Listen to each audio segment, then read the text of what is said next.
Chi-Rize. Chi-Rize. Chi-Rize. I am Robert Lee Orr Jr. Along with my girl, Miss Benita. I was trying to get you to let the music play for a little bit. I did. It played about a half an hour before I even said anything. that was us getting ready in the background. Facebook heard it. Facebook Live. And tell everybody where they can catch the show. Oh, hey, y'all. How you doing tonight?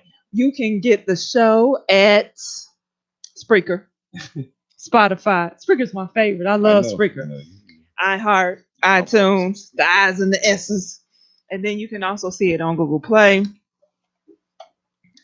And of course, on IntellectualRadio.com as well as YouTube. Yeah, you can subscribe to Intellectual Radio on YouTube. Yeah, absolutely. Let's check it out. How was your week? Man, I had a wonderful weekend. I really enjoyed myself. You know, it was Valentine's Day. Oh, for real? Yeah, what you do? Hold on. You didn't do anything for your wife on Valentine's Day? Don't get me on the spot. You know what I'm saying? You don't know what was. Hey, you don't know what's going on tonight. We was saving for our trip to Arizona. Okay. You know what I'm saying? That's very smart. Very smart, man. I appreciate you. I'm sure your wife appreciates you as well. Don't deflect my question with a question. I ask you a question. I get accused of that all the time too. That was a deliberate deflection. Definitely. I totally understand. I want to give a little plug love up real quick. If you need a mechanic, TNA High Performance Auto Repairs, the phone number is 773-615-3868. And that's for my man. The head mechanic is Tyrone Lattimore. 773-615-3868. Also, Basketball and Beyond on Tuesday nights. Every Tuesday night at Living Springs. Address is 19051 South Halsted in Glenwood, Illinois. The phone number is 708-709-0100. Yeah, you come bring your boys out there. All right, mentorship. It's a mentorship program. I'll go out there and the boys, we have fun out there. We have good conversations. Then we have to look competitive. I'm good at just shooting jumpers now. I don't necessarily run full courts like I used to. I'm get on that other side of things. You know what I mean? So, last but not least, 2020 parent conference, parent conference with my man Joseph Williams. It's over at Beasley Academic Center in Chicago. The phone number is 312-586-0752. This February 22nd. You want to come out there and support this event. This is a fantastic event. Parent Teachers Conference. Have speakers. They have workshops, networking, inspirational community leaders, educational leaders, and public. It's a lot of some politicians going to be there. It's a great event, February 22nd. Mr. Daddy's Father's Club is the host of that event. It was funny for the All-Star Weekend was in Chicago this year. The basketball game, All-Star Weekend, was in Chicago. And Joseph Williams posted something that I thought was pretty interesting. He said, these are the rules. I want to read these 5 rules he gave for when you visit Chicago. So he wrote these 5 rules. I'm ready. The first rule, rules for out-of-towners coming to Chicago for All-Star Weekend. This was pretty dope. Pretty good. Number 1, stay your ASS downtown. This is not the place to get adventurous. That's number 1. Stay downtown. This is not the place to get adventurous. Number 2, keep your phone in your pocket outside or get it snatched. We got people snatching phones right now? Oh, yeah. It's people snatching phones. I mean, but doesn't everybody on Earth almost have their own phone? Like, what you want to take somebody else's phone for? You got your own. That's a good question. I have no idea. I mean, seriously, though, I haven't seen, like, I work at the school and all the little kids got a phone. Have you met somebody who does not have a phone? Yeah, but people still snatching phones though. Like trying to make the fact not a fact or something. I guess you can steal it and sell it or something. Okay, all right. What's number 2? No, that was number 2. Keep your phone in your pocket. Oh outside. Yeah. What's number 3? Because number 1 was don't even leave from downtown. Yeah. Just stay downtown. Keep your tailbone downtown. Right. Keep your tailbone downtown. This is not the place to get adventurous. Number 2 is keep your phone in your pocket in your pocket outside or get it snatched. Number 3, everything is a scam. Don't get finessed. Right. Number 3.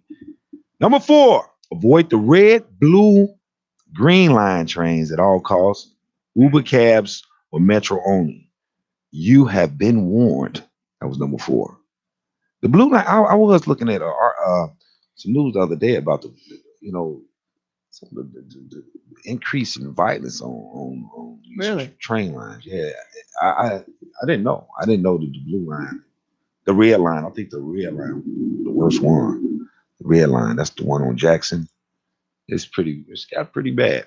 And number five, and the most important of all, if a Negro got on all black ones and two hoodies and say, "Hey, check it out," he said, "Run." I thought that was hilarious. Who wrote that? Joseph Williams. He's the founder of the Daddy's Fathers Club. Oh, okay. He's the founder. But we got a special guest in the building today. We got congressional candidate Mr. Tracy Jennings in the building, running as independent, making history. So Chi-Rize is in history right now. We are about to witness history. So we're gonna have my man come on and bang out some things some things you may have never heard of from this perspective and this angle. This is a very historic stance he's taken as a politician, and you don't want to miss this. The call-in number is 708-223-8953. Again, the phone number is 708-223-8953. And on the other side of the break, we're gonna bring our man, congressional candidate. I'm gonna go out on the limb and say, Congressman. Don't go far, y'all. Just a few minutes. Just a Congressman. couple minutes. He's gonna be right here. Right? Tracy Jennings on the other side of the break. Listen to Chi-Rize Radio on Intellectual Radio.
Welcome back to Chi-Rize.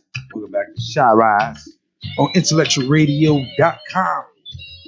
As I said on the other side of the break, we got Mr. Expect More in the building. So let me introduce him real quick. From the south side of Chicago, Illinois, let's give it up for Tracy Jennings.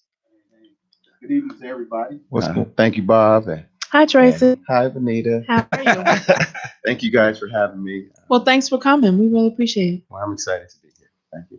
Good, man. How you doing, man? I'm doing good. Doing good. First of all, I just want to start off by saying, first of all, thank you for serving this country, right? You're a veteran of the United States Army. That is correct. I want you to talk. First of all, you're taking a big leap, this congressional leap. Mm-hmm. You know, and I want you to start by saying your military career. What made you join the military? You was talking to the military earlier.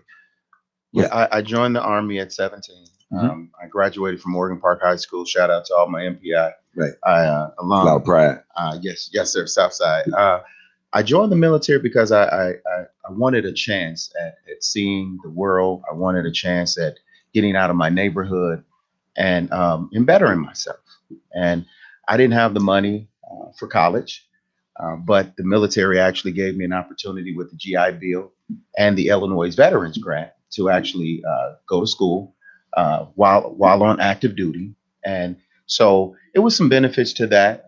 Looking into it, met some great people. So that was really my motivator. I didn't just want to stand still. A lot of my friends were going off to college, and I was like, well, I want to do it myself. Illinois, that's the only state that does that, though. It's another state. It's a few states that have their veterans grant. The veterans grant. Illinois is one. I know Texas, I believe, right. Virginia. It's a few, but it's one of the benefits that's very unique to the state of Illinois. That if you live in the state of Illinois 6 months prior to going in the military and come back to the state of Illinois, even if you sign up for the GI Bill while you were on active duty, you can go to any state-funded school for absolutely free. And up to 120 credit hours, which is the equivalency of a bachelor's, or if you wanted to get your master's. So yeah, it's an excellent program. Excellent program. You also, after you left the military, you jumped into the corporate. Yes. Let's talk about the experience in the corporate. I spent 13 years in the telecommunications industry. Was a manager in 2 Fortune 500 companies. Loved the experience in corporate, met a lot of great people. One of my degrees is in management. And so I've always been that person that wanted to make things better. No matter where I'm at, I always try to make things better. And in corporate, believe it or not, there's so much opportunities. So if you had good ideas, you could actually go up the ladder pretty quick. So that was one of the things that I really enjoyed about my time in the corporate arena. What about you? Then you transitioned to some entrepreneurial experience. Yes. Back in 2003, I took a leap of faith. At that time, I had a salary that was over 6 figures a year, bonuses in the 5 figures a year. But I took a leap of faith and I started my own real estate appraisal business. And that was great for almost 7 years until we had the meltdown, the crisis in 2008. Yes. Oh, really? So my company, no fault of ours, it was just the banks got real tight, of course, and people couldn't qualify for loans and different things like that. But that was one of the best times of my life, being a real estate appraiser. I've appraised over 4,000 properties in Northern Illinois. And I just, what did you enjoy about it so much? I mean, you're still smiling about it right now. It was just going to all these different communities, places that you wouldn't even think about. Right. And just that experience, that freedom, of just going around, meeting people, talking to people, and then, being a part of their real estate transaction, whether it was a refinance or I especially like new builds. New builds, you go out and you do what's called it's a prospect appraisal. So you're setting everything up based on, they call it an as is. So you're appraising based on if they're going to put the walls in and put the, I did a lot of new construction and I just had a fantastic time doing it. Wow. Yeah. Go ahead, Benina. I seen you lean. I caught you leaning. I was looking at Rob's Facebook Live and we're not getting to see you as well as we should. Oh, okay. Tracy. And so I don't know. I guess I was thinking. See, look at this. You all cut off. We just seeing just your mouth. That's it. Oh, okay. That's Chi-Rize page. Oh, I see. That's good. So if you just adjust that, just move it to the sides a little bit. Yeah. Okay, like that. Yeah, okay. That might work. Okay, is that better? We'll see. Okay. Because it's a delay. Man of faith. Yes. I want the man of faith to talk about the man of faith. I am also currently a pastor. I've been a pastor for the last 16 years. I'm a founding pastor, Total Christian Life Ministry down in Joliet. Love my church family. Joliet. Yes. Wow, that's a long ride. Yeah, it is. We started here in Westchester. We then got some space over in Hillside, but our ministry kept growing. And at that time, about 35% of our congregants were coming from Will County. So we started looking for land. We started looking for places to either buy a church that was existing or build a church. And the more we looked, we looked at 19 different sites before we chose the site down in Joliet. It was already a church, 2 acres of land, and we just loved that community. We adopted the community, and we've been down there since 2008. So yeah, I mean, it's from my door to my parking lot. It's 44 miles one way. But I always tell people, I said, if that's where your calling is, that's where you go and do it. So It's not too bad on Sunday morning. oh Take no, 294 and yep. You actually, I take 88 to 355 south okay. down to 80, and you're right there, about 35 minutes. And then on normally Wednesday nights, which this is a Bible study night, but one of my assistants is teaching tonight. But yeah, same thing. I'm always going away from traffic, so it's not a bad ride at all. And you married, right? I have been married, yes. So I want to say hello to my lovely wife, Cynthia. This September, it'd be 27 years. Congratulations. So thank you. Don't you run out of stuff to talk about after about 20 years? No, sir. Huh? No, sir. I know y'all be kicking it. I see y'all. That's my best friend. That's Yeah. my buddy. We hang out. It's we met when we were freshmen in high school, and we were just friends in high school, and we connected afterwards. And it's just a wonderful, wonderful life that we have. We've been blessed with two wonderful children. My son Reggie works for Texas Christian University. Just completed his master's in higher education a couple years ago, and now he's in their MBA program. So he just won't stop. And my baby girl, she's getting ready to graduate from law school in May at Marquette University. So we're empty nesters, but we do have a dog, which is the equivalency of having a baby. Yeah. So shout out to Charlie Brown. What type of dog? He's a beagle. Oh, beagle. He's a beagle. Okay. But so, man, that's pretty good, man. Congratulations on 27 years. It'll be 27 in September. And your wife authored a book. Right? Yes, yeah. She just she's a new author, almost coming up on a year. The book is doing very well. It's actually her journey through perimenopause, which is a lot of it has really blessed a lot of women, and just to see her in that element. She's also a life coach, so she's doing some great things, and so I'm just so fortunate to have the family that I have. That's funny. You posted something on Facebook. You said you and your wife could be sitting down watching a movie, and neither one of y'all ever saw the movie. Oh yeah. She'll still ask you. Oh yeah, she'll still ask you what's about to happen. And be serious. I'm like, we're watching this at the exact same time. But no, those are her little quirks, and she's a sweetheart. We don't feel bad. My wife watches Frasier and Jeffersons all day. Oh, that's all she. really? Either Frasier or the Jeffersons. Okay. I guess it's a mindset thing for her. She don't like the stuff the program that's on TV now. Sure. So it keeps her mind right. So and now I find myself watching Frasier. Oh yeah, you're gonna and the Jeffersons all the time myself. Ain't that something? Yeah. It's called being married, I guess. And now I'm looking at this fantastic life, right? Mm-hmm. I'm looking at this fantastic life you already have in place. I just want to ask you, why are you diving into politics and with everything you have? Well, the last piece we didn't go over. I also was an administrator for the state of Illinois. Right. 3 different agencies: Department of Human Services, Department of Children and Family Services, Legal Division, and then Department of Employment Security. The reason that I have my experience with government. The reason that I'm diving in, honestly, Bob, is that we have our government are at the federal level. And let me make sure I'm giving that distinction, because most local governments work because people at the local level, most of those people don't get paid. The trustees, they're doing that from their heart. And so they're going out to the meetings and they're helping the town run because they have a vested interest right in that town. What we lose it is when we get on the federal level. And so at the congressional level, the Senate level, that's where the partisanship has really taken over.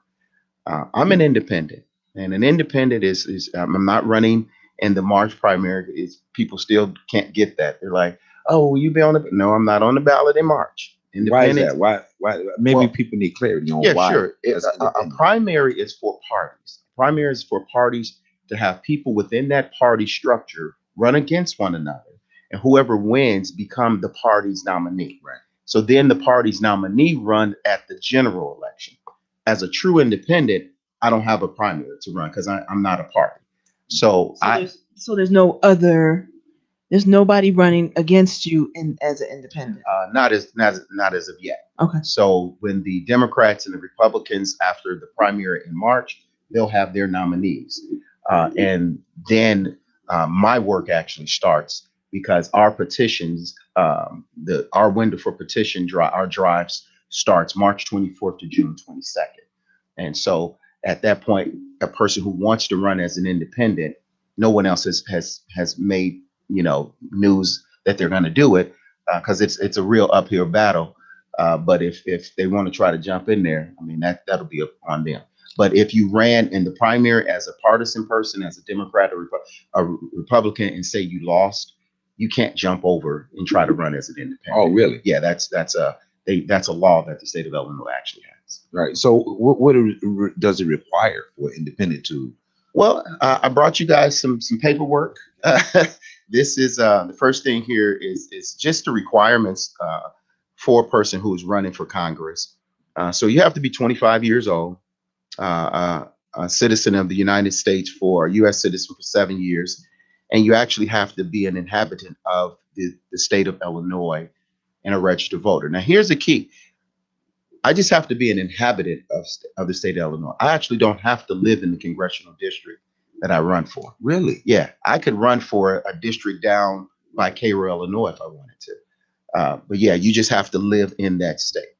Okay. So, and then I gave some other information, but one of the things that I brought in, I wanted to show the disparity in what independent has to go through to get onto the ballot, just to get onto the ballot versus a Republican or a Democrat.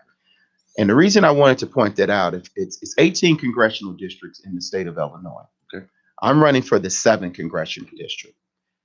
A Democrat needs 1,356 active voters to get them to sign their petitions to get onto the ballot. A Republican needs 271 to get onto the ballot. An independent, which is me, I need a minimum 12,725 active voters to get onto the ballot. Now, most people would see that. This is why you don't have a lot of independents that run, because that number scares people off. But we know if we do the hard work and we connect, one of the things I'm actually glad about this, because that gives me an opportunity to touch more people and bring more people into the process. So when you look at this numbers, 12,725, 1,356, 271. Both political parties have come together to duopoly and wrote these types of rules to make it hard on a third party or an independent candidate to even get onto the ballot. So these are the things. This is the reason, as an independent, I want to bring light to this. Every time I talk to people about these numbers, they're blown away. Right. So I have to bring in 10 times the signature of a Democrat and 46 times the signature of a Republican. So why not run as a Republican? I'm not a Republican. Wow. What difference does it make? Oh, it makes a huge difference. How? You know, I'm not a part of a party at all. And here's the reason. Have you ever heard of someone, they run a campaign and they're really excited? You like, wow, they're going to get in there, going to do something. And then they get in there and they don't do anything. You know why? Because now their loyalty is going to go to that party. Okay. The party now they've gotten so disconnected from the voter that most of these candidates don't even circulate their own petitions anymore. They're hiring people to circulate the petitions. So when it all comes down to it, they're only loyal to the party, not to their constituency. That's why we can want something done. We can say, hey, we want this to pass, or we want this law. As long as they know, hey, we got the votes on this, we don't have to be bothered with the people anymore. And that's what we're trying to change. That's what we're going to change. Right. Chicago was voted. I seen an article that Chicago was one of the most corrupt cities. Well, If you most corrupt city. If you look at just about every week, you hear of another politician being indicted, misusing the trust of the public. And a lot of people say, well, that's just politics. That's not just politics. We have to stand up. The people, we the people. That's what this government is supposed to be. We have to stand up. But until we do that, then we're going to continue to see the same thing happen over and over again. 1873 was the last time this district elected an independent candidate. 1873. Alexander Campbell was his name. 1950 was the last time any other party other than the Democratic Party was elected to this district. So, This is straight so Democratic. 70 straight years, one party has held this seat. You cannot get better without competition. And so when you just have the same party, the same thing over and over, it's that old saying, same soup, different bowl. So they'll tell you, oh yeah, we're going to make these promises to you, we're going to do this. As soon as they get in, if the party backs them, they're going to be loyal to the party. You know why? Because they didn't get out and meet the constituents. This is why you have people right now. For example, you could take a congressional member in New Mexico. They're afraid to say something against Donald Trump. And that really should make people scratch their head and like, why would a congressional member out of New Mexico be afraid to say whatever they want to say in their own congressional district? Well, the reason is the party picks the people to run. The party raises money for them. The party gets their signatures. So everything, the people are loyal to the party and not to the people. And so if that person says anything out of line, the party say, you know what we're going to do for you? We're going to run somebody against you. And we're going to take all the resources that we gave you, since you don't know how to do that because you didn't do the grunt work. We're going to take all these resources away from you. And guess what? Now you're going to be out there by yourself. And since they don't know how to run a campaign, they just normally either acquiesce and do what the party want, or they get voted out. I want to. You brought up something before about how work you were doing in Joliet, right? Mm-hmm. And some of the ordinances that you would implement, I want you to touch on that because I think that's significant in making people understand the whole concept of why being independent is important to you. Mm-hmm. So some of the work the way you was cleaning up this area in Joliet, and the things you had to do to clean it up. Right. When we took over, we bought the church in Joliet.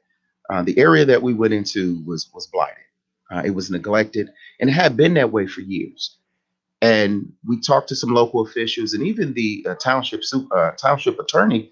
He said, "Well, that area has been like that for years. I mean, there was no road striping. There was no stop sign. Street signs were missing." And so when I started talking to people in the community, a lot of them were just saying, "Well, that's just the way it's been." Well, in 2009, we ran a protest against the township. And our thing was equal treatment for all in Joliet Township. They pay their taxes just like everybody else. So after that protest, about 200 plus people, we went, we marched down, we shut the whole meeting down. I had a 6-page pre-prepared statement that I read, and we just wanted what everybody else in that township was getting. So what we said, listen, we're going to hold the governmental entities responsible for what they should be doing, but then everyday citizens, we have to step up too. So what our men's department did, and we've been doing this for over 10 years now, we cleaned that whole community in conjunction with the land use department. When I say that area was a dumping ground, refrigerators, stoves, boats, I mean, literally anything you didn't want. If you come through there now, it's a winding road and it's just beautiful. Crime has gone away. Property values have gone up. We had them put up over 22 stop signs, street signs, road striping, take care of an abandoned cemetery, the Zarley Cemetery, which is one of the oldest in the Joliet community. But we didn't stop there. We said, okay, if you clean up a community, eventually, if you just did it one time, eventually it'll get trashy again. Trash attracts trash. Okay. So what our men's department has been doing for a decade now, every Saturday, weather permitting, we take care of a mile strip of road. And the pastors in that area always joke with me. They say, Jennings, it's not even a piece of paper in your church parking lot. Well, if it is, we'll get it, because that lets the people know in that community. And our church has grown right in that community. So the majority of our members are from right in that area. They know how that area used to be. So there's no one can ever convince me that things can't change.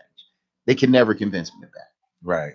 I think that's a beautiful story. You know what popped in my head is when you said 25, 27 stop signs, 22. 22 stop Yes. signs. Yeah. I called my alderman's office for one measly stop sign. Mm-hmm. And it was just a lot of drama. And matter of fact, even on the phone when I said, "Hey, can I get a stop sign here? You know, there's accidents here all the time." And the immediate response was no. Wow. That she didn't even say, Wow. this was just the person answering the phone. She wasn't even going to try to take it to the alderman. And then I think hit me with something like, well, you could get some petitions or something like that. It was just this real, I mean, and of course, there's still no stop sign there. And this was like 10 years ago, right? That's just me asking for one. But that's the thing. So And this is a lot of work. That's what I wanted to share. It's a lot of work, but if you know how to, if you know how to hold them accountable. See, every elected official, if we don't know how to hold them accountable, then they can do anything they want to do. If you ask the average person, what's the salary of a member of Congress? Like 180 or something like that. 174. You're close. What's their budget? Right. For personnel? Probably. I don't know. No, I'm not going. I brought you something. All right. Probably. See, here, we're not going to do probably. See, right here. So every member of Congress gets an allowance, $944,671. So what are they supposed to do with that allowance? That's annually. This is just for their personnel. Okay, that's just for personnel. Staff. So you can have 18 full-time workers and 4 part-time. Now, they have an overall budget. So every member of Congress, now all this is public record. This if you go to house.gov, on the right-hand side, go down towards the bottom, you'll see statements of distribution. All of this is right there. Now ask yourself, why do most people not know this? Because if I can keep you, in the dark about things, I can pretty much move you however I want to move you. My member of Congress overall budget is $1,401,000, $1.4 million. That's his overall. But this is the number for personnel. Now, my member of Congress for the last 11 years in a row have gone over their budget for personnel to the tune of almost $2 million that they've gone over that 944,671. So we have mismanagement. It's not illegal what they're doing. It's mismanagement. Because as long as they don't go over the overall budget of the 1.4 million, they don't get dinged. But they're mismanaging public funds because they can't even. How can you be a member of Congress if you can't even manage your own staff? If you cannot manage your own staff, but yet and still no one says anything. And this everybody within their parties, all of this is public record, and yet and still no one says anything. So these are some of the reasons that this is one of the main reasons that I'm running. But also, I haven't received a piece of literature from my member of Congress in a decade. Since 2010 is the last time I received anything from my member of Congress. You know why? Your overall budget is supposed to also include you sending out mail to your constituents. That's called the Frank mail system. Well, guess what? My member of Congress, quarter after quarter after quarter, all this is public record. 0, 0, 0, 0. I also brought you guys the statements of distribution. All right. Statements of distribution breaks down everything he passed at the bottom. Statement of distribution breaks down everything that a member of Congress and their staff actually have. These are put out quarterly. So it tells you all of the people that works for the members of Congress, what they get paid quarterly, what they pay for rent, what they pay for their lease cars, what they pay for water, what they pay for food. Everything is right here. Why don't we know this information? If you ask the average, and I'm talking people who are educated, I'm talking about people who got master's degrees. Why don't we know this information? Because we're not looking it up. We're not looking, but why wouldn't a person who is an elected official want you? If I'm elected, you're gonna get this quarterly. You're gonna get this information. This is how you hold them accountable. If you don't know what they're doing, they can do anything they want. But once you're able to call them on the carpet and say, hey, listen, you got to do better. If you don't do better, we're voting you out. And that's what I would tell anyone. I want to empower. I want to motivate the majority. Because right now, the majority of registered voters, y'all hear me, the majority of registered voters are so disgusted with our political process, especially at the federal level, that they've just, you know what, I'm not going to do it anymore. It's the same thing, the lesser of two evils. So you know what done happened? Only about a third of registered voters in this country are really voting on a regular basis. And what that's happened, that's why you have this partisanship. You have 30% that may be in the Democratic, 30% in the Republican, and they can fight it out because they know, you know what, all we got to get is a few people to go with us one way or the other, and we can maintain power. So how did the Democrats keep such a stronghold in this, like you said, 70 years? 70 straight years. Like how I mean, are they experiencing success?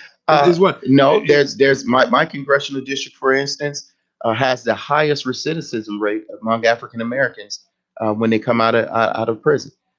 Within the first year, 75% go back. Within the second year, 83% have gone back. And yet still, we keep electing the same people. We're just a loyal people. To a fault now. Yeah, To a fault, because we have to start to open up our eyes to say, this is not working. What do they say the old definition of crazy is? To keep doing the same thing and expecting a different result. Well, we're not only loyal. Mhm. We're loyal to the Democratic Party too, though. And that has to be questioned. And that's the Yeah. reason why I had asked you off the air. Like, Mhm. why would you want now? I mean, you made it very clear and plain now. But my question to you off the air was why even run independent? Because of how loyal our people are to the Democratic Party. I think that 30% are loyal. You know who I'm trying to reach? And The 70 who aren't going to vote. Exactly. In the last mayoral election, history was going to be made, right? An African American woman was going to be elected in the city of Chicago. That's history. You know, only 30% of registered voters even bothered to vote. wow. The 70% stayed home. We talking to you, the majority. The majority right now, if they rose up, could flip any seat in this country, any seat. So that brings me another question too, Mr. Jennings. We a couple things. One, I have very little faith in this voting system anymore. Like I really feel like it's rigged, some kind of way. Like, okay, remember when the son Bush ran and won and dead people voted for him in Florida? And so when stuff like that happens, it's like you get this. A lot of that 70% of people, a lot of them are feeling like I'm feeling. Oh, it doesn't work anyway. Listen, what's your response to that? Someone's going to be elected whether you vote or not. This Yes, is what sir. I tell people. Yes, sir. Okay. I said, so if we just keep sitting back saying it's not going to matter, then guess what? We're going to keep saying the same things over and over. If we rise up, well, I'm talking about a political revolution, no bloodshed, just people who are already registered. If you would just go to the polls and vote for the independent, you will actually, that night, they'll say, oh my God, for the first time in 147 So you years. trust their computers? No, yes, listen, we can say, because there's been a lot of people that say they steal elections and different things. Right. I want to hear your answer. If we put the scrutiny, if the scrutiny is on this election, right, for the first time an independent got a chance to win, it's going to be eyes everywhere. They're not. No, I'm going to trust the process. Okay. Because if we don't, there is no way they're stealing every election. I gotta say that, because in close election with the hanging chads and all that stuff they did in Florida, your brother was the governor at the time. Yeah, it was shady. Let's just be real. Right. But in everyday elections, that's really not the case. And what we also have to do through giving and being transparent, we got to build back trust again. See, the reason that you're saying that, Benita, is because we don't trust. We look at these people like, okay, they're gonna say whatever they need to say to get in there, and they're gonna do the same thing. We ain't gonna see them until it's time for the next election, and they're gonna be back again telling us the same thing. And at some point in time, we the people have to say enough of this. Yeah, this is nonsense. But the thing is, like, you never know when compromise gonna hit, or you never know when someone has a price to compromise based off of whatever their agenda is, or what they're trying to, whatever influence they're trying to expand on, or what territory they're trying to, whatever power they're trying to establish. How can we trust something we don't know until that moment of influence, that moment of compromise hits. Well, I think you have to, first of all, you have to be a man or woman of integrity. You have to be a person that says, listen, I'm a public servant. I'm not a politician. I'm not going to try to play games with you. I'm going to speak to you truthfully. I'm going to tell you this is what can be done and this what cannot be done. I'm going to tell you this, that's going to have to go through legislation. But these is other things within my power or would be within my power as a member of Congress that we can work on. See, what I always like to do, I always say, listen, what can we agree upon? And let's work real hard on those things and start getting some successes under our belts. Then the things that we might have some disagreements on, we can kind of put those on the back burner and build up a rapport with one another first. The problem is in our political system today, everybody wants to choose sides right off the bat. But guess what? If you talk to people, I don't care what party they're part of, you get them individually, don't get them in a group, because in a group they might get it. But if you get them individually, you say, should elected officials do better by the taxpayers' dollars? Everybody's going to say universally yes. Should our educational system, should we invest more in our educational system to make sure that our young people are coming out at least world or life ready? Everybody's gonna say yes. So if you start just checking those things out, do you believe we need infrastructure, money for our roads and our bridges? Everybody's gonna say yes. Do we believe that do we need fundamental criminal justice reform? Most people are gonna say. So you start getting these things that we can agree upon versus these pie in the sky types things. They feel good from an emotional standpoint, but trying to get some of those things passed legislative wise, it's basically I call it political. How can a dumb bill like this bill that I saw the other day get Uh-huh. legs? The one that's talking about Yeah. banning Yeah. us from For pumping your own pumping our own Yeah. gas. It was about Yeah. this lady, what, She's Camille she's in the 78th district in the state of Oak Illinois. Park, right? Yeah. Democrat. Yeah. She's Oak Park. Yeah. Her name is Camille. I don't know her last name, but I know who you're talking Her name about. is Camille I something. saw it too. Yeah, I'm like, this is some dumb legislation. Yeah. Like how is it? How does a bill like that get legs?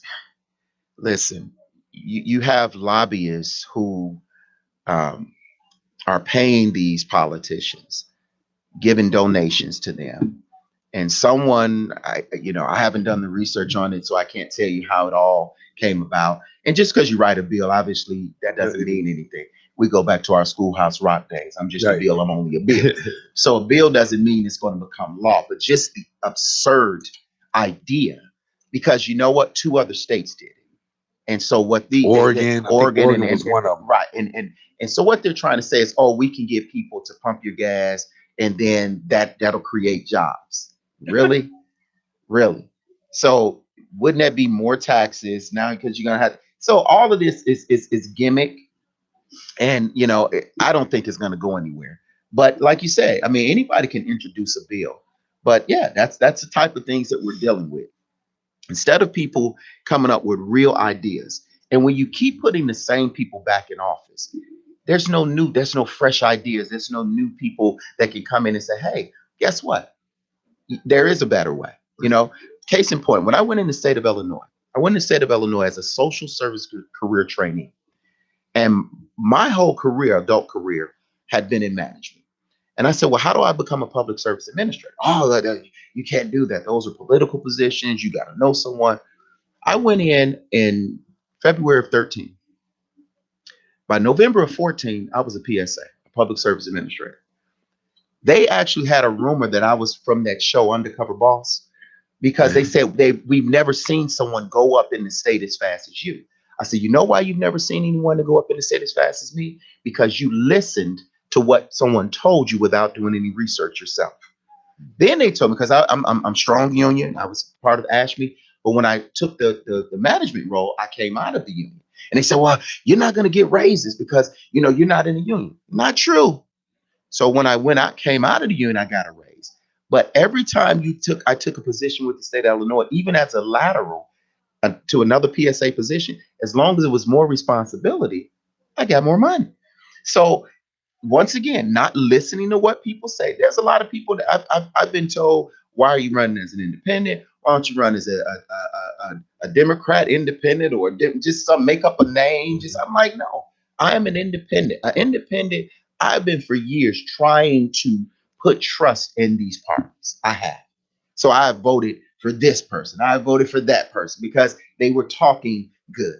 Get in office, do the same thing. They acquiesce to whatever the party wants them to do. And if they don't, they won't be elected again. But when the people elect me, parties ain't gonna be able to touch me because the people are gonna say, this is our candidate. This is how we raise our money from the people. $6 here, $5 here, $10 here. When you do that and go back the old-fashioned way, knocking on doors, which they don't do anymore. I call them couch candidates because that's all they do. They want to get a bunch of money to run some ads, and they never once touch a person. So that's what we're changing, and that's President Obama set a precedence during his campaign for a small donation. Sure. Is that a strategy that a lot of politicians seem to pick up now, or was it before him? He mastered the internet. That so he did it. He was the first to really master that. But a lot of national candidates, they do a lot of small donations. It's tough to raise money, in congressional races, and then state senators, state rep. It's tough to raise money. But also, you got to understand that a lot of time they tell you need all this money. You know who get the majority of that money? The party. The parties, but not only that, consultants. So really? Consultants will tell you, oh, you need this, you need to buy this, you need to get this airtime, and a lot of that they just get. So if you're running under a party, of course, the party, if people don't know, if I ran as a Democrat and I get elected, I have to pay the National Democrat Committee. I have to give them money every year, because if they ever needed to help me in my race or whatever, so you're not working for the people anymore. You're working for the parties. And we're a strange country in this regard. Most democratic nations across the world, they don't just have two parties. They have 4, 5, 6 different parties, and in most cases, there's no clear majority. So what winds up happening? Everybody is forced to actually work together for the good of the people. Yeah. But when you just got this party and that party, I call it seesaw politics. So when we're in power, we're gonna force everything down your throat. Then when we flip it back over and we're in power, we're gonna force everything down your throat. And that's the conundrum we're in right now. And that's why people are so turned off. But I tell you, Bob, if we motivate the majority, I want y'all to get this in your spirit tonight. Okay. Motivate the majority. You are a registered voter. Stop letting these people suppress your vote, because that's exactly what they do with all these ugly internet ads and social media. Have y'all ever noticed how racist this country is when it come election time? Everything. Or you see all this because they pull them back out because they know that's that motivator, and that's going to keep a lot of people home. Have you ever noticed that the same thing, they're running totally different ads in other parts of the country because they're telling those people they're going to take your guns, and they keep using the same tactics to keep the same people down. And that's why we put all this energy and we say, oh, we're going to vote for this person. They get in there and they do the same thing. And then in 2 years or 4 years, they're back at us again saying, do this again for me. I tell you, I'm going to curb that gun violence. Yeah. I tell you this, you got to put me back in there, because if you don't put me in there, those people are racist and they're not going to do anything. Or those people want to let, people from other countries come in here and take all of your benefits. So you better put me back in. And the whole time, it's the same soup, a different bowl. It's a two-headed snake is what you're looking at, because the duopoly, they wrote these laws together that benefits them, and it keeps third parties, it keeps independents out. But you cannot get better without competition. Well, you most certainly have convinced us. You're listening to Congressman Tracy Jennings. She wasn't budging, man. I can tell you. Listen, I do have another question. Sure. Rhonda B. I have a question about you as a pastor. Mm-hmm. Oh, that's our brother calling in, maybe? My question is about you as a pastor, and you wanting to be, or you working in the political realm. Mm-hmm. And some people feel like politics and religion don't really go together. Mm-hmm. I think they do, but that's just me all by myself as one personal person. Mm-hmm. And clearly it looks to me like you think they have some linkages, but I'm more curious to how you feel about that. Well, the first thing is that there is a separation there. You remember, I was an administrator with the state of Illinois. And also, we have to, when they say the separation of church and state, what they're meaning is that if I'm an elected member of Congress, my views, yes, I have my own personal views, but they're also the laws of the land. And as long as I'm not trying to move things from a theocracy standpoint, meaning that everything I'm doing, I'm trying to push my way of thinking and onto other people, then there's no problem there. I think that's the biggest thing that a lot of people don't understand. They said, well, if you're a pastor, how can you do this? Here's a little note that a lot of people don't understand or might not even be aware of. 85% of all pastors in the United States actually work another traditional job. So, I've always worked as a pastor. That's what I do because being a pastor is what I love. But, I've always worked out either in my own business or for the state of Illinois. So as long as you're doing things the right way, there's no conflict there. And people say, well, how could you, pastor a church and still be in Washington? Here's something a lot of people don't understand either. There's only 146 days that members of Congress are supposed to be in Washington, unless there's something, out of the ordinary. I worked over 250 days for the state of Illinois. So I will be back in my district actually more, on the ground than I would have been if I was still working for the state of Illinois. Let's take this call real quick. Okay. Caller, what's your name? Warren from Nashville. How you doing? All right, and yourself, sir. I got a question. And I hear what he's saying in terms of holding them accountable and things like that. But I want to add to Benita's point with regard to trusting the process, whether it be the computers, the count, and all these other things. Do you think it could go a long ways towards them establishing a system of transparency that lets the voter see the count actively, like in real time? And therefore, you won't have as many discouraged voters that just, give up on the process because they see from afar, well, like when she said, the son Bush, because that year when the son Bush won, he actually Gore won initially, and then it somehow it flipped overnight. So is there a way in which these candidates or the eventual elected official can start to put that transparency agenda in place going forward, to where now you can build up the trust of these registered voters that don't vote?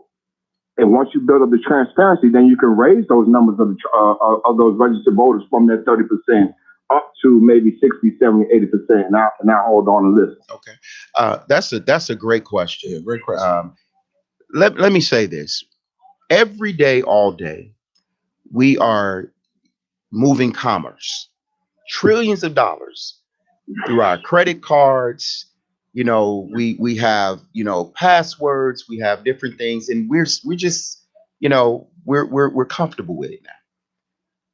Are you really trying to tell me this country is, with all the technology we have, can't do an election where people could actually, can you imagine if we had, right in our own homes where we could vote, where we can be on our computers, they would send you certain things, it's ways to verify that is the person. That's the type of legislation that I would want to introduce, is to bring more people into the process. Political parties want to keep as few people part of the process as possible. They don't want to bring in more. In fact, when you have heavy people voting, it freaks political scientists out, because they can't account for, this area is going to vote this way or that area is going to vote. They don't know. And so they get paid for that. They get paid these pollings and all of that. So if we were able, this is 2020, for God's sake. Are you really trying to tell me one day, if we're moving trillions of dollars in commerce every day, this is what we do. We don't even think about it no more, do we? Swipe this, do this, blah, blah, blah. Yeah, we don't even think about it. But we're trusting that my light's been, I just sent ComEd money. We trust in that, but yet and still somehow, some way, we can't do this when it comes to voting. You know why they don't want to do it? Because it keeps control. But if enough of us start banging that and making noise and say, hey, and start it small, do some pilots. And once that begin to work, But I'm telling you, those two the duopoly, that will freak them out because they don't have control over it anymore. Because now think about it. Sometimes, the state of Illinois is good for it. They have these elections in the dead of winter. How you gonna get out and talk to people? So they do these things deliberately. When other people had their primaries in June and July. So these old political tricks they've done for decades. But that's what we would do. We need to start looking at the technology that's right here. And you're only talking one day. So if you're going to say, well, how can we trust it? Then how can we trust the trillions of dollars that we're moving, every single day of every single year? And you're trying to tell me we couldn't put securities in place enough for one day to do an election? That would be one of the first things that I would want to introduce, for us to start looking at that, to say, hey, we got to do some pilots here to bring more people into the political process. Yeah, because you're right. The process is very antiquated right now. Ryan, thanks for your call, man. Thank you. Thank you. No problem. Yep. Hey, on the other side of this break, we were here with Tracy Jennings. On the other side of this break, we're going to dig deeper into the mind of Mr. Congressional, the congressman. I'm going to call him a congressman. We're going to talk with faith. Yes. Congressman Tracy Jennings. All right. On Chi-Rize Radio, on IntellectualRadio.com.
Welcome back to Chi-Rize Radio on IntellectualRadio.com. We are with one of my new heroes, Mr. Tracy Jennings, Congressman Tracy Jennings. Yes, sir. So we're going to dig into his mind in this second half a little bit. We're going to be a rattle. But at first, we're going to take this call. We're going to take a call real quick. That'd be great. My man, Jose. Wait a Jose minute. What's up, Jose? Hey, what's up? What's up, Chi-Rize? What's up? What's up? What's good, man? How you doing? Man, I'm doing great. How about you all? Good, nothing, man. Eager to hear your thoughts for the day, man. Well, I'm glad you got this buzz on. I didn't get into it, so when he started talking about the reason for the independence. But I got, a few questions. I got a few statements. I got to do everything, but I know I got to be quick. Go ahead, shoot. Hey, so I wouldn't really do it. I understand the reasons for the independence because you're dealing with polls, you're dealing with opposition, you're dealing with Democrats, Republicans. So if you don't have to deal with an independent, I could see why they would need so many votes to see where the people stand and how they will feel about the independent. So I can see why I would need so many votes. But I got a question. I guess I'm trying to make it short. I think what's happening right now, we're being robbed of our political knowledge. I think through social engineering, the classes being taken out of school, the civic classes, but we would know the political atmosphere and how to deal with the political environment. So those things are slowing us up and not allowing us to be politically astute like we once was. So I got a question because I've been listening to a lot of people on YouTube in relation to politics. So I want to ask the brother. I listen to Antonio Moore a lot from ADOS, and he talked about for this election coming up. He talked about voting down ballots. And I want to know how the brother felt about that type of strategy. Oh, okay. Do you understand what he said? You're asking voting down ballot? Yeah, that's part of his political strategy. What does that mean? I meant to ask you before I said that. What does that mean, Jose? Right, we don't. Well, let me say this first. Okay. What we're asking for is a black agenda. Right now, in the political scheme of things, there's not a black agenda. And actually, I want to say this. I did some research, and it looks like at one time, black people was voting Republican before they went Democrats. I wanted to ask you, how did the Democrats steal black people away from the Republican Party? But we're dealing with the down ballot. He's coming with a strategy saying we got these presidential candidates that's running for president.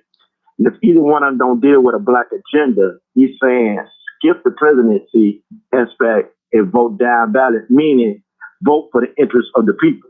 If individuals that's running is not running for the interests of the people, then go to the next person. But leave the president blank to vote down ballot to deal with anybody that's dealing with a black agenda.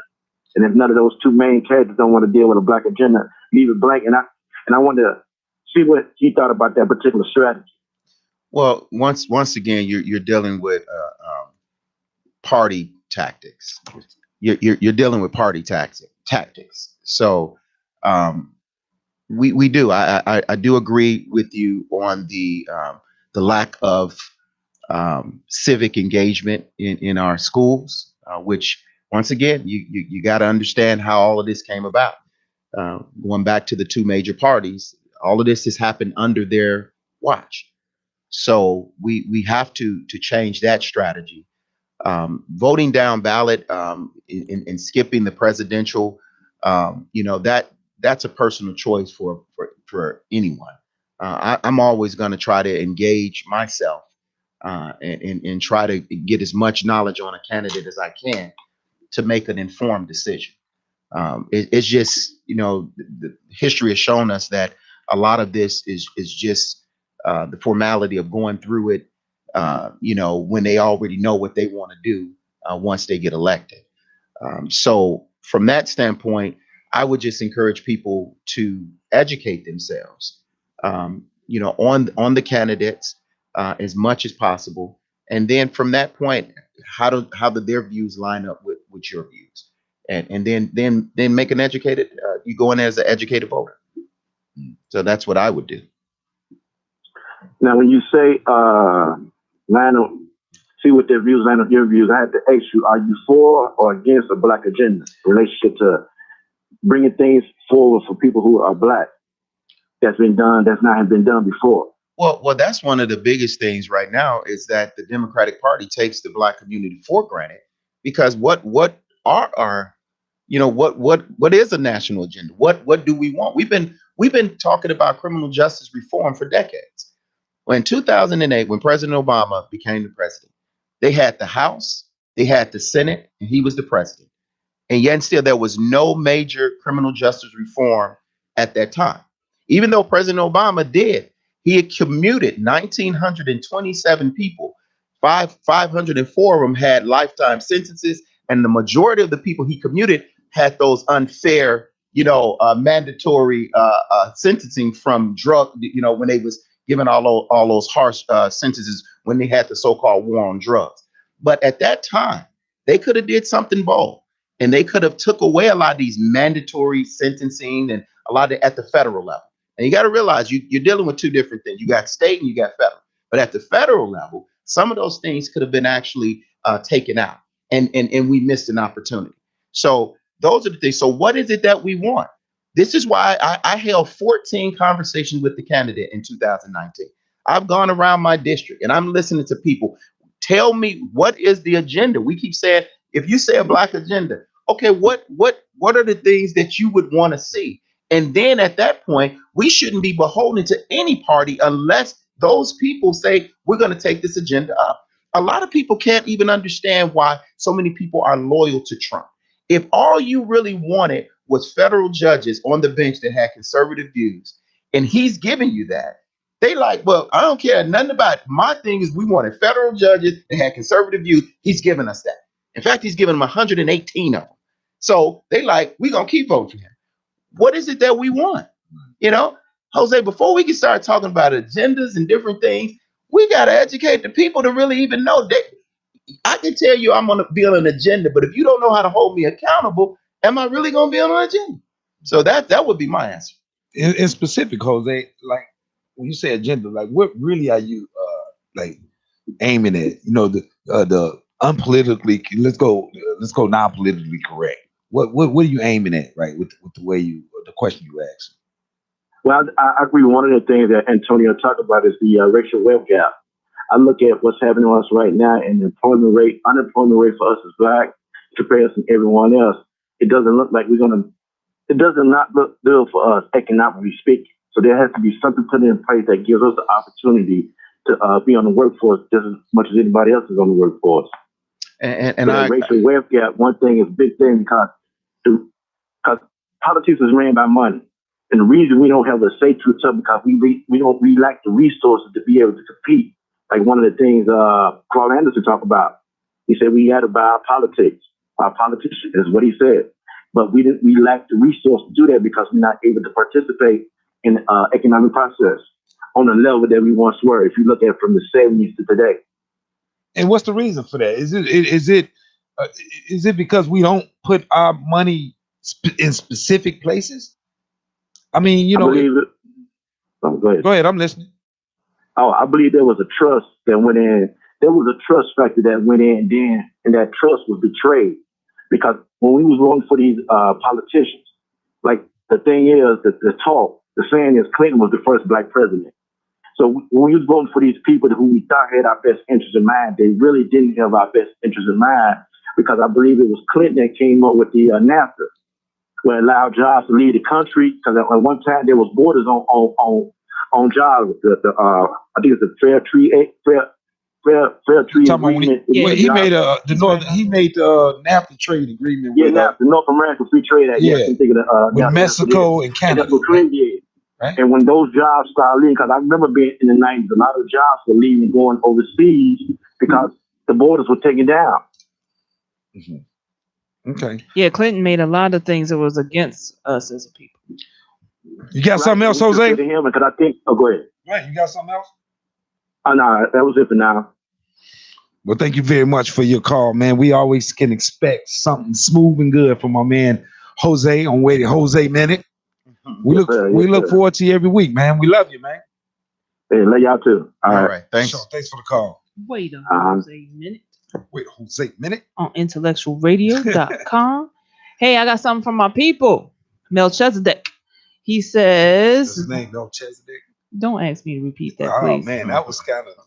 I never heard that before. Because I might be saying my brother's name wrong. His last name is Salam. Okay. So anyway, but he said that David Banner had put it this way: Democrats and Republicans are opposite wings on the same bird. I said two-headed snake. Yeah, he is co-signing you all day, my brother. Yeah. He said J. Edgar Hoover was a Republican in name only, and the Confederacy was the Democratic Party. He also said, all we want is 4 years to prepare for the collateral damage of World War III. Peace, keep it up, the good work.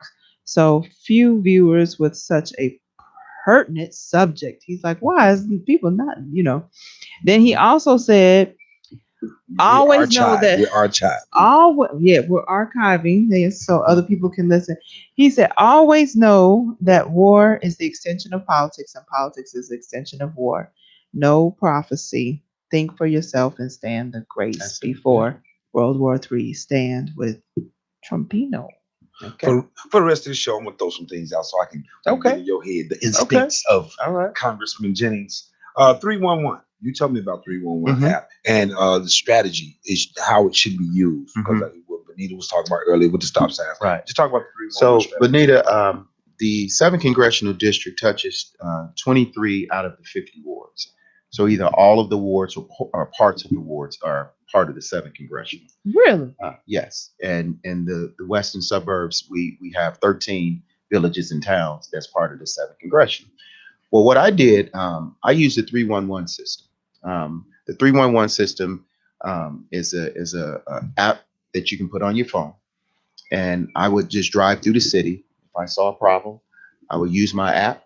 I would put it in. They would send me an email, and then they would actually track, that problem. And believe it or not, I've gotten a lot of things done. A lot of potholes were filled, signs that were missing, signs that people had put graffiti on, and different things. Some wards are better than others. But if you use a 311 system for that request, it's dated and it's timestamped. And so it tells you a length of time before that issue should be resolved. If that issue is not resolved, I would take that email up to when they have the alderman has their community nights, and you talk to them right on the spot about, I put this in, this has not been resolved. I need to understand what the process is. Right. Bust them out right there in front of their friends. Yeah. And so at that point, the 311 system, the reason I like using it, because I could just be anywhere in the city. And, all of us have hit a pothole that, just make your soul shake, Right. I've had flat tires exactly. because of potholes. All types of issues. Had to buy whole new tires. So what I would do, you can take a picture of it, get the address, and they actually will follow back up with it. I've had a lot of good experiences using the 311 system because they send you this nice little thing and congratulate you. Hey, it's neighbors like you that keep our city nice. And da, da, da. So that's what I would suggest. That way, because if you call someone, they can always say you never called, but you have to be persistent. That's one of the things. But that's where they have really failed in a lot of communities, these elected officials, because they don't follow back up. That's one of the biggest complaints. Right. And, that's something we want to show, to build that trust up. We want to be able to show people that when you call our office or you come by our office, we're on that. We're going to hire the best people, that first of all, love working with the public, because everybody don't like that. So why are you in the front of the office if you hate people? So just having people with those backgrounds of good customer service and understanding that, hey, we can make a difference. But that's what I would do. I would use the 311 system. And if you're not seeing any progress, go up to those meetings and through emails. That's why I love emails, because they're date and time stamped. And so if they don't respond back, you have all of those documents. And, at some point in time, if they still are not doing it, call Channel 5, Channel 2, Channel 7, Fox News. They'll do a story on. They just did one on the South Side where they had a person had been complaining for 2 years about the light pole having the bottom wide open, exposed wires. And they had been going to the local alderman for 2 years, and nothing got until they got the cameras in there. Then next thing you know, you saw city workers out there. But it's like, come on, why would it? But hey, whatever it takes. So that's what I've done, and I would encourage people, if you see a problem, do something about it. Don't just complain about it. Just do something about it. It's just a few minutes of your time. All of us got smartphones. Take a picture. Look at the address that is close by. Because all of those things you do, especially potholes and graffiti and different abandoned houses and all of that. Believe it or not, they have to act on that, because it's going into a system, and that system is going to generate an email back to you. Now, I have not used the 311 system for the stop sign, trying to get a stop sign up, but I have used it for instance, getting my garbage can replaced. Mm-hmm. Or like one of my neighbors is a police officer, and she shared with me that if your garbage can has a hole in it, mm-hmm. that it's not supposed to, like, the city will replace that because they don't want to attract rodents. Yeah. And right. So if you can have the smallest hole in it or whatever, they will come and replace that, get you a new one. And just use the app for that. Use the 311. So I would for broken down cars. I would. Well, now see, that's the thing. I've had some issues in some wards about broken down and abandoned vehicles.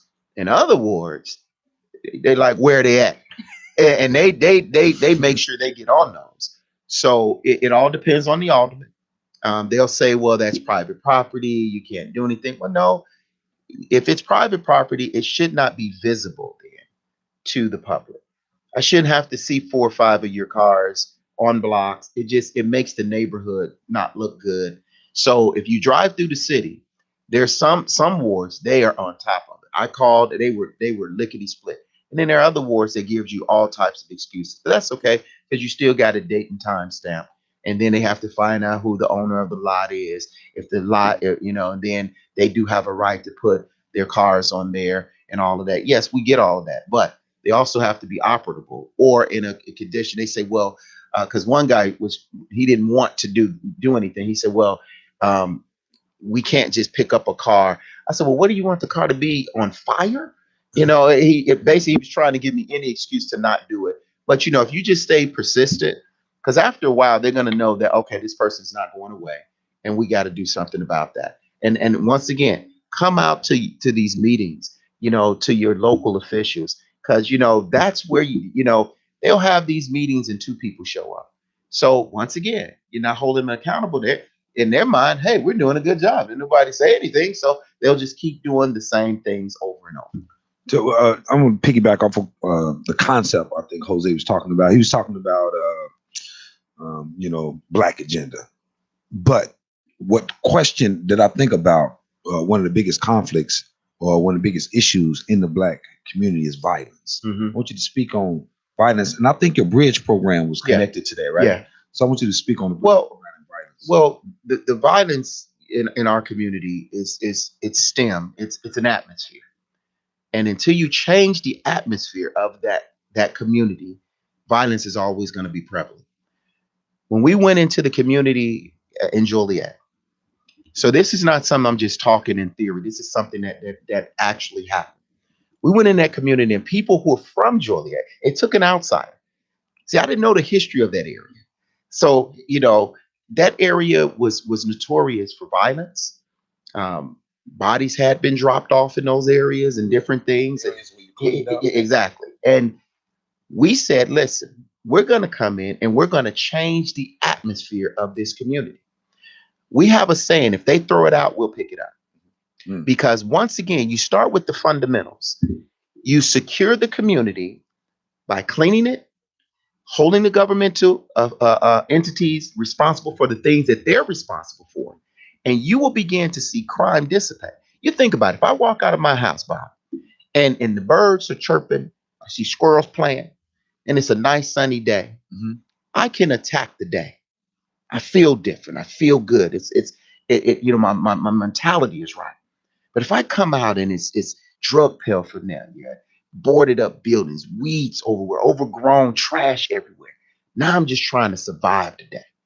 And that's not right for our children have to be coming up in communities like that. I did my first community service project right there on Church Street when I was 7 years old. It was a vacant lot, and it was just trashed out. And as a 7-year-old, me and trash don't get along. And as a 7-year-old, I got some of my friends together and we started cleaning up. Grown-ups came out there. It's like, who put this together? And my nickname growing up was Ronnie. They said, Ronnie did this. They asked me, they said, well, why did you do that? I said, I just don't like seeing trash.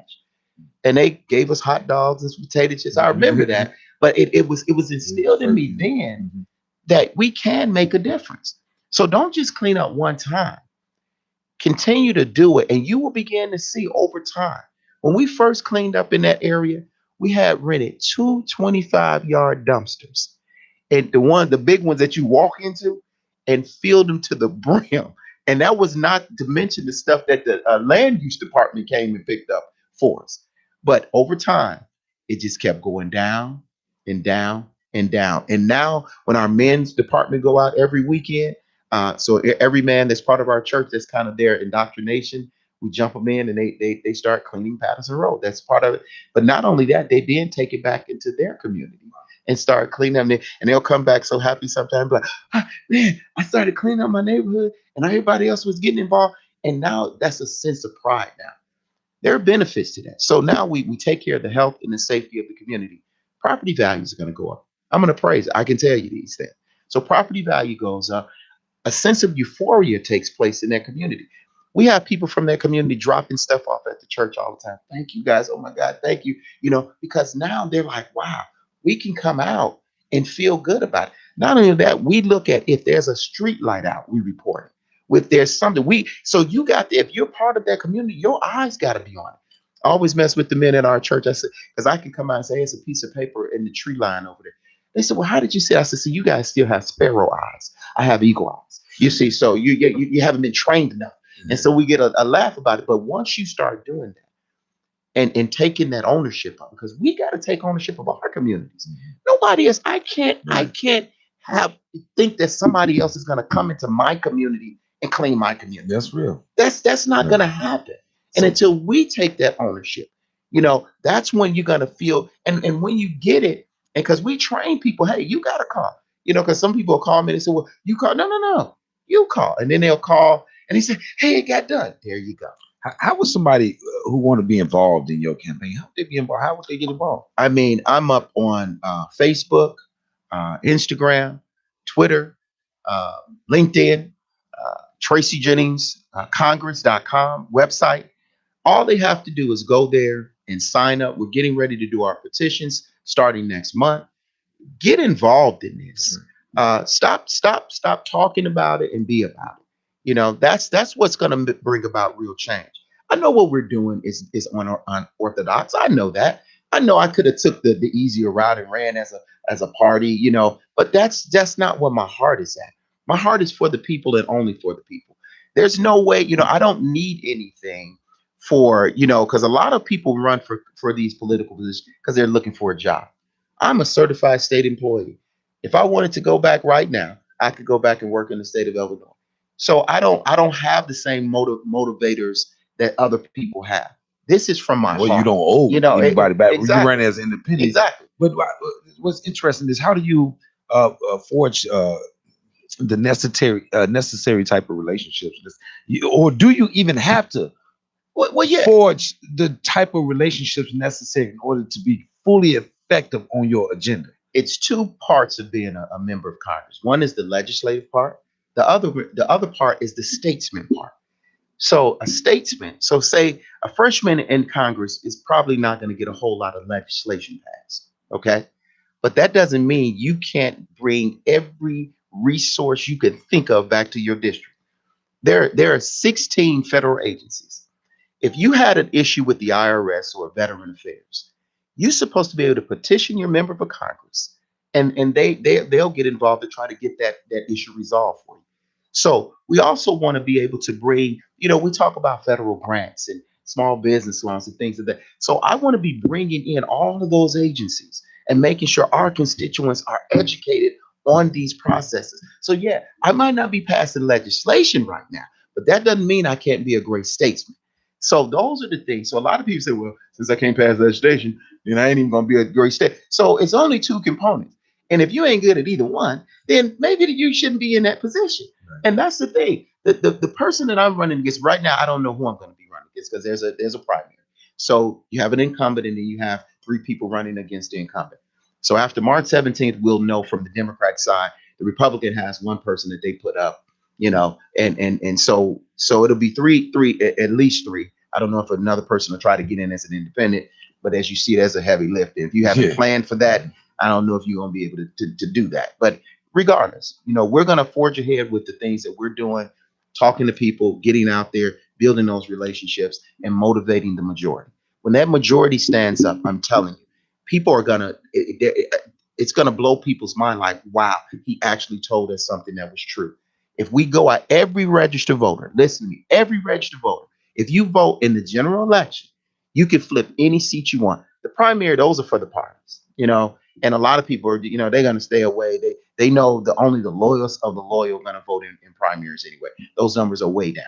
But when it comes to the general election in November the 3rd, if you vote then and you come out and you say, you know what, I'm going to take Tracy Jennings at his word and I'm going to vote. I didn't vote. I've been registered, but I ain't been voting. I've heard people have told me since I've been out going around the district, I've been registered, but I've never voted, but I'm going to vote for you. And I said, wow, I really appreciate that. And those are the people. And I'm going to have to, we got to trust the process until we can get in and make some changes to it. But once you get in there, you can make those changes. But when the people stand up, that's what's gonna flip this whole thing around. And I believe that. Every time I listen to you talk, I was watching something the other day. I want you to touch on this. I was watching something about Kobe Bryant. He was doing an interview. And when he did this interview, the guy asked him a question about him and Shaq relationship. And the guy asked him, he said, if Shaq had your work ethic, what type of player you think Shaq would be? He said, the greatest of all time.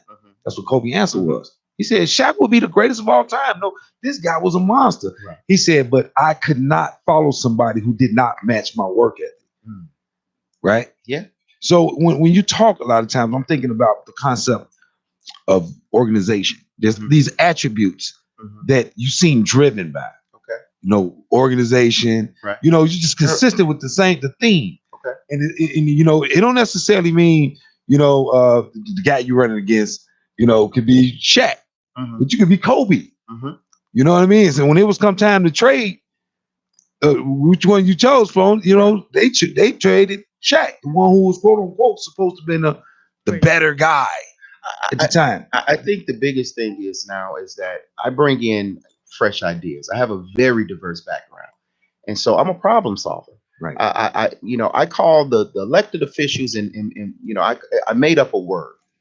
Elected officials, most of them are problem pointer outers. That's what they do. They'll point out a problem. They just don't give you any real tangible solutions. Problem pointer outers. Problem pointer outers. And they do that in lickety split. And they'll tell you what I've heard them. The reason why, as my last assignment with the state of Illinois was with the Department of Employment Security. Are you there? Hold on 1 second. So the Department of Employment Security. And so in my district, the Illinois 7 Congressional, African-American men between 18 and 30, unemployment rate is around 17%, almost 5 times the national average. And yet and still, we keep electing people from the same party year after year, Recidivism rate is 75% within the first year, 83% within the second year. And we keep electing the same people over and over. They keep telling us these things. Now what is happening in a lot of our parts of our district is being gentrified. So people are leaving because of violence. Once again, never solving the problems, never actually going out into the community. A lot of people who get elected to office, Bob and Benita, they become so driven by just getting reelected. It's a power trip for them, and for me, that's just not the case. I want to genuinely help, and I believe that I can. Caller, what's your name? Oh, this is Lewis. I'm sorry. How you doing? Where you calling from? I'm calling from Dothan, Illinois. I'm from Chicago. I know Bob. Who's this? You said something to me. Oh, Lewis, what's up, man? What's up, Lewis? How you doing, bro? What's going on? I could barely hear you. Good, man. But no, I just love being a part of the show. I think it's cool. Okay, but I love the conversation that's going on right now. Okay. And what's going on right now is I love what he just said when I was listening to the podcast.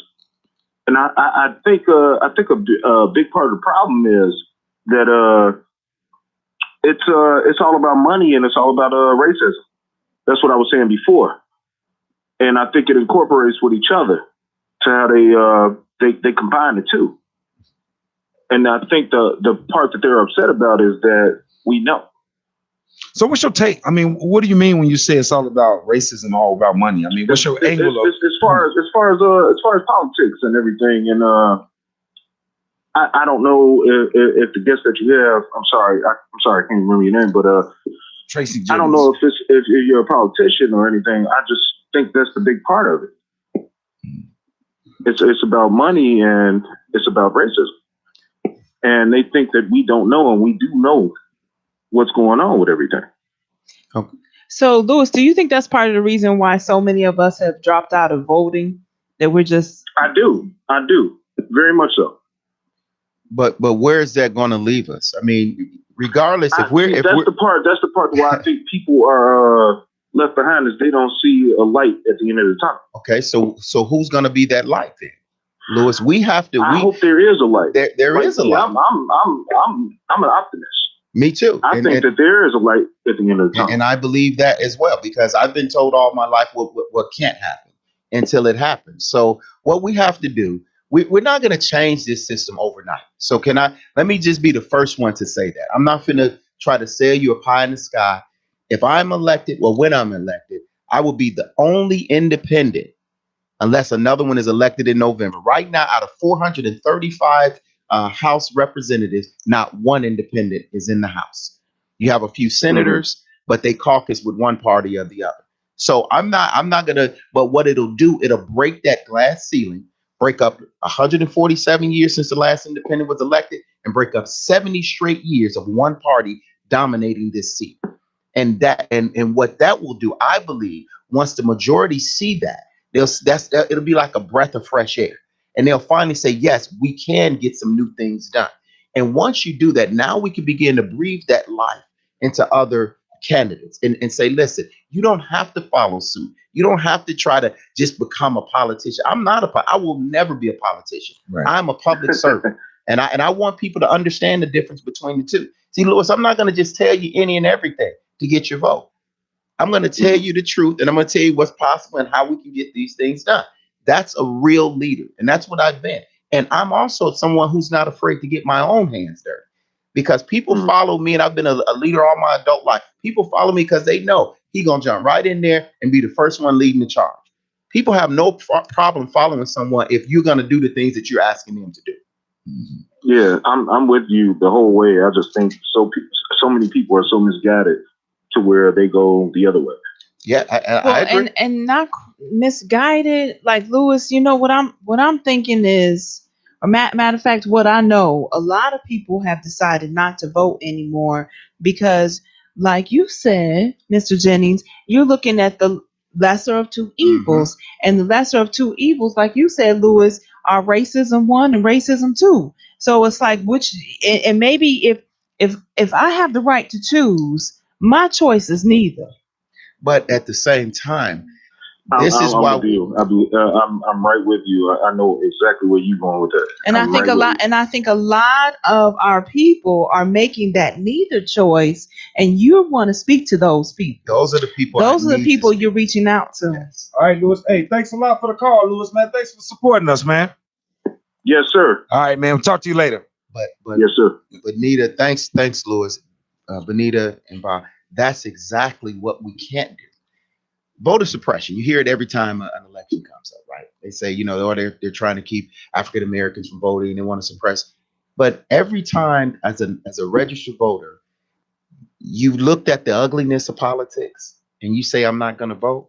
Congratulations, they just voter suppressed you. Right. They actually did what they set out to do. This is a strategy. Don't get this twisted.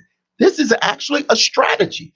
They will put out disinformation, make it ugly, fight each other. And if you've ever been around a lot of these elected officials, they go at it in public and they do this and that. And then next thing you know, they out to dinner together.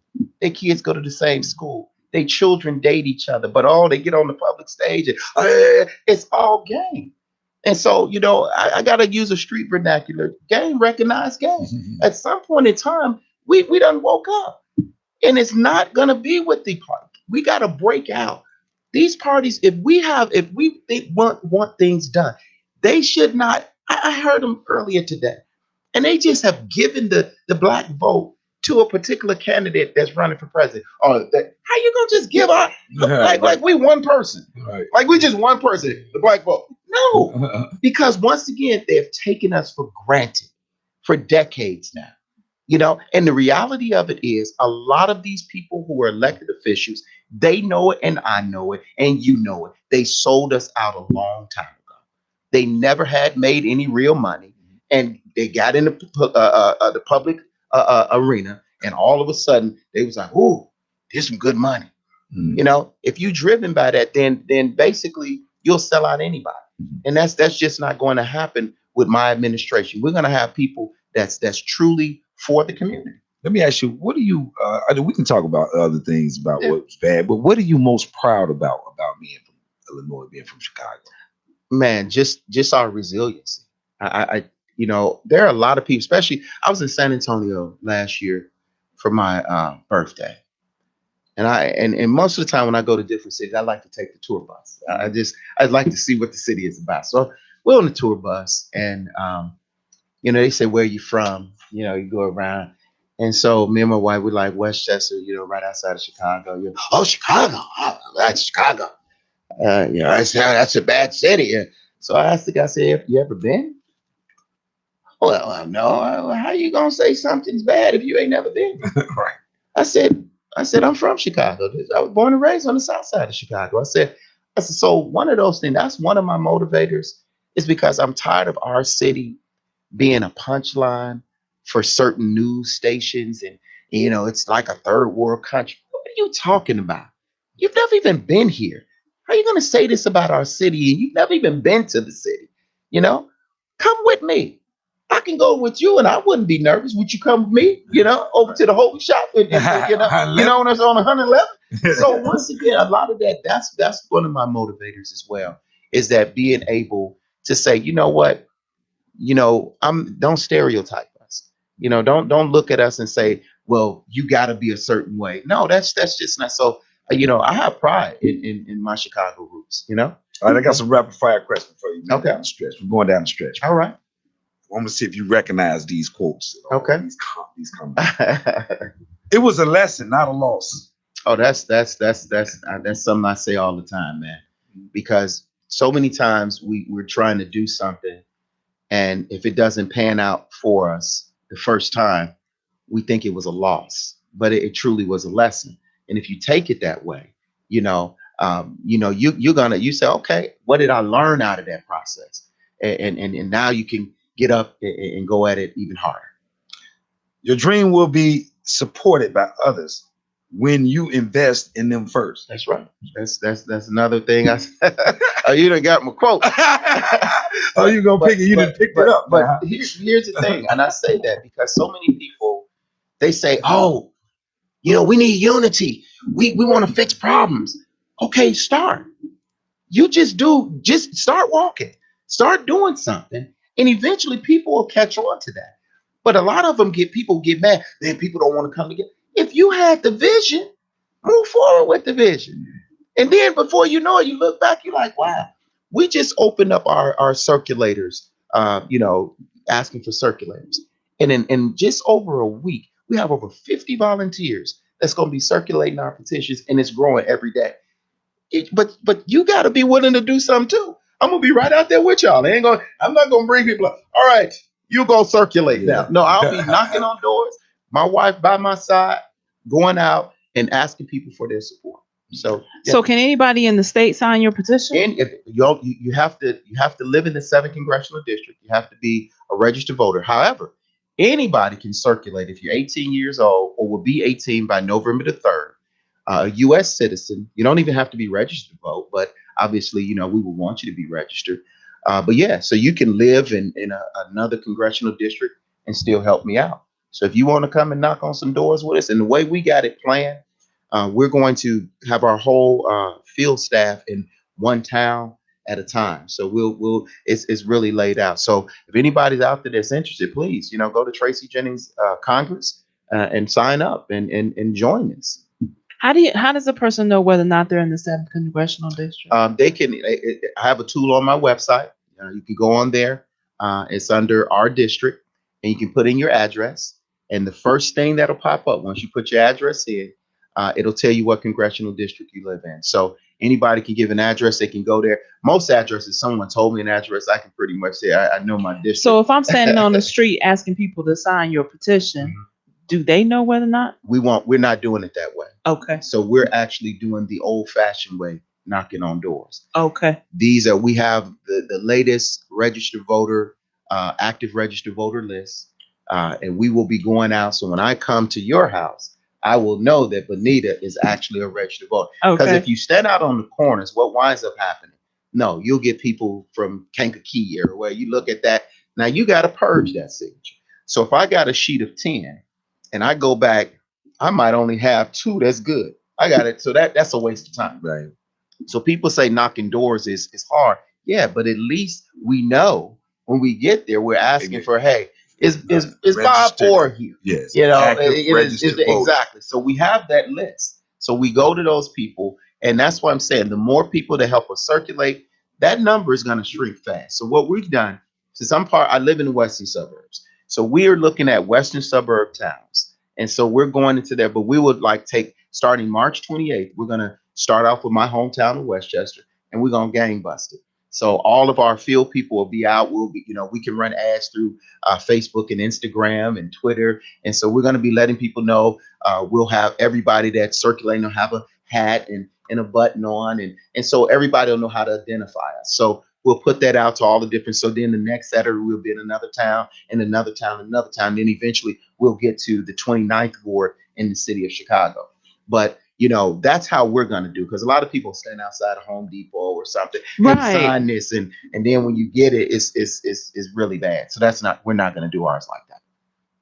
Sure. Work hard in silence, but let success make the noise. Oh, that's a favorite quote of mine.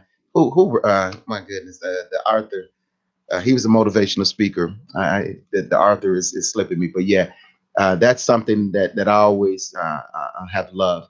Too many people today, I think they come out too quick as far as what their goals are or plans are, and people can talk you out of it. Right. And so Zig Ziglar. I was sitting there looking for him. Zig Ziglar. Zig Ziglar that's his quote. Gotcha. And I always tell people, I said, be careful about telling everybody your dream, because everybody's not going to share it. Doesn't mean they're haters. Don't mean they got knives in your back. It's just that everybody is not as passionate about things, especially politics. People like, Tracy, I follow you and other things. But I said, listen. But then over time, they're like, wow, you really have studied. I've been studying on this since August of 2016. So this isn't something I just came up with a whim. I left my job at the state of Illinois, November of 18. To concentrate on this. But we prepared ourselves for it. My wife, when I first told her, my wife has supported me in everything, but she was really, really nervous about this, because she now that she understands that this is a calling that I have. And like I said, win, lose, or draw, we want to bring people back into the process. And when we do that, I'm telling you, people are going to be amazed. They're going to like, wow, these, political parties are not something that's overly good for democracy. In fact, in 1796, George Washington, one of his final speeches, he warned about the strength of political parties. They got too big, and too powerful. They would mute the will of the people. And look at what we have now in 2020. So in 1796, George Washington was saying, hey, these parties can't get too big, because at some point it just becomes about power. It becomes about power, and we just want to win at any cost. So I tell people, I said, if you don't vote, you got to understand this is democracy. So if you don't vote, they're going to say, well, 1,000 people could have voted, 4 voted, we got 3 of the votes. So guess what? You've been elected to. Somebody's going to be elected. So you got to understand that. So by you not voting, it don't change nothing. It actually makes it worse. Because now they say, okay, well, we had a free election, 1,000 were registered, but only 4 voted. So, hey, and that's what we got to change. I just want to see 60, 70, 80% of registered voters or higher. Man, it will blow their mind that we can flip any seat in the country right now if people came out and voted. Well, hey, you got my investments. I mean, you got my investment, my time. I know I already put my schedule in for you, because your insight of leadership is broader than just even this election. Yeah. I think more people need to sacrifice it. The vision of what leadership is, like the way you're describing it, sold me from the very beginning. I appreciate it. And so really I want you to plug your website again, how somebody can get involved in your campaign. If they wanted to donate or donate some time. Yes. Tracy Jennings Congress, all one word, Tracy Jennings Congress.com. On there, you can sign up. You can be a monthly donor. Small donations. We ask people to get involved with the campaign, $25 or less a month. We don't want to be a overly burden on anyone. If you want to do it one time, we have Cash App, we have Venmo. So however you want to support the campaign. If you want to become a circulator or eventually be one of our people that go out and canvas, sign up. On there, there's a tab that's called Get Involved. So you can fill that form out. We'll get back with you very, very soon, because if you want to help, we want you to help. But the biggest thing that's coming up now, and this is what I want to tell everybody that's listening. The biggest thing right now is me getting on the ballot. Okay, so we always keep the first thing. The main thing is to keep the main thing the main thing. Right. So if I don't get on the ballot, then none of this matters. So our focus is clearly on, that's why we call it the petition drive to 12725. So once we get that 12725, we're going to get probably more signatures than that, just to make sure we're good. Yeah. But here's the thing. All of our signatures, we're going to be vetting them as we go along. And because we're knocking on doors, we know that these are active voters. So we want to present ourselves. And when we go in there, and if anybody even want to take a look at ours, they're going to like, there's some good signatures. We ain't even, because they're going to go through them. But once they see this signature is good, this signature is good, so we got 3 trainings coming up, March 5th, March 12th, and March 21st for circulators. Come on out and meet the other people that will be circulating with you. And if you sign up to be a circulator, we're asked, because we want to send our people out 2 by 2. And it's just, just for safety, for, support. In that way, you have somebody to talk to. And at the end of that day, they'll come back to Westchester. So they'll pick their packets up in Westchester, and then they'll come back, and the notaries will be there to get everything. So it's going to be a really smooth operation. Be able to show some of our managerial skills at that point as well. But that's all. I'm just a guy who, like you said, empty nester, kids grown, but I could not sit back anymore. I just couldn't, and not do something. And so that's why I'm running for Congress. Well, see, now, since we got your major interview out the way, right?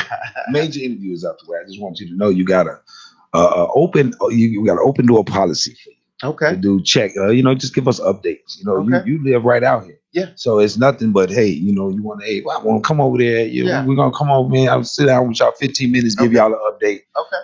Tell y'all what's going on from the progression. You got that? I sure will. I appreciate that. Sir. And that's what's up, man. All right. Man, let's give it up for my man, Tracy, Congressman. Tracy Jennings. The Congressman. Man, my girl. And thank you for listening to Chi-Rize, as always, on Intellectual Radio. I am Robert Lee Orr Jr., and this is my girl, Anita Austin. Tracy Jennings. Right. And let's always give it up for my man, Ernest Johnson. Thanks for listening to Chi-Rize on Intellectual Radio. Man, he was getting a little slow. He was supposed to be Intellectual Radio. My girl.